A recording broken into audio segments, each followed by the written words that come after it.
routinely parked 1 foot off the fire hydrant. Anyway, that's another issue.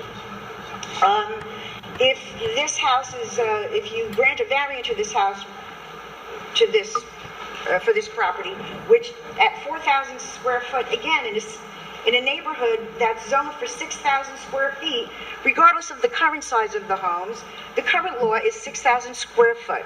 There's a reason for that. This neighborhood is so densely packed that building a home, even with 3 bedrooms, that would have 6 people, but how do you police how many people are actually going to live in that home? How many cars will be in that home? The lot is just way too small. In any event, that home at 1242 would likely have a curb cut to allow for a driveway, which would also create additional parking problems. On the street now, at the north side of the 1234 lot, which is the house directly to the north of me, to the south of my lot, which is 1236, there's no parking. There's signs, no parking at any time. If there were parking there, cars, ambulances, garbage trucks, fire trucks would not be able to turn down that street, down Brook Street towards the cul-de-sac or up Brook Street towards Blealock. There is no room to turn a large vehicle if you allow parking there. So that would mean if there's a curb cut to allow for a garage for this, or a driveway, whatever, for this 1242 house, that would effectively remove any space to park from 1234 Brook Street all the way down to the end of the street, because presumably the 1240 house, which exists now, whose driveway is on the 1244 lot, they would need to have some room in order to pull the cars out of the 1244, the driveway, that whatever that will be built on the 1244 lot. Hence, again, that's approximately, in my estimation, 150 to 160 feet of no parking. Presently, because there is no structure at the 1242 lot, you can park at least 2 cars after the no parking sign, which is at the south end of my property. That's a very big concern, again, because of the inability of large cars or trucks to get down that street. There are so many cars parked on the street. Again, in the wintertime, as I mentioned at the Planning Commission meeting 2 winters ago, my boyfriend had a stroke. And I watched as it was the middle of the winter and there was snow, there were cars parked, there was snow piled.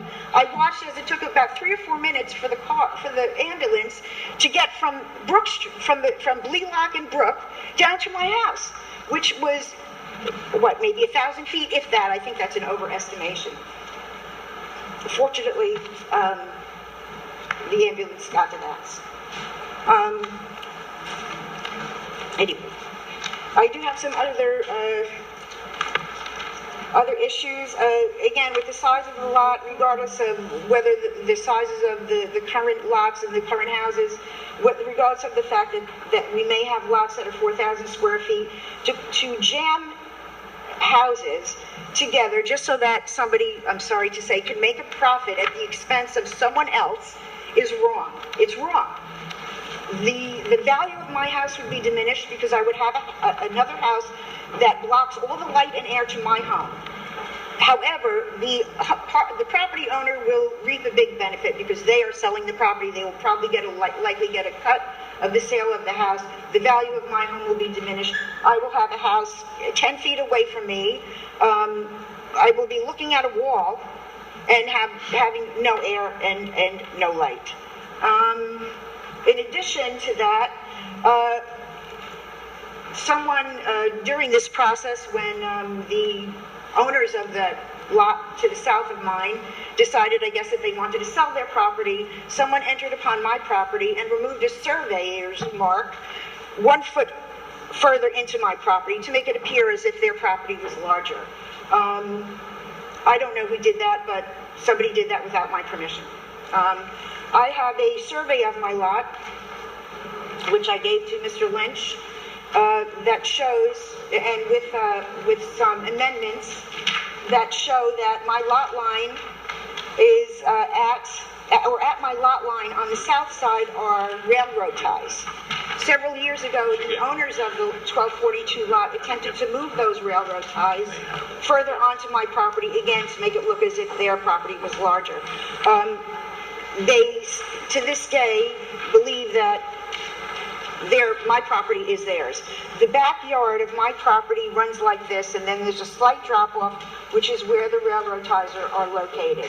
There are plantings on my property, the upper part before the drop-off, that match other plantings on my property. It's obvious to me that that's my property. According to my survey, it is my property. In addition to which, at the last hearing, I brought photographs of some stepping stones, a stone pathway on the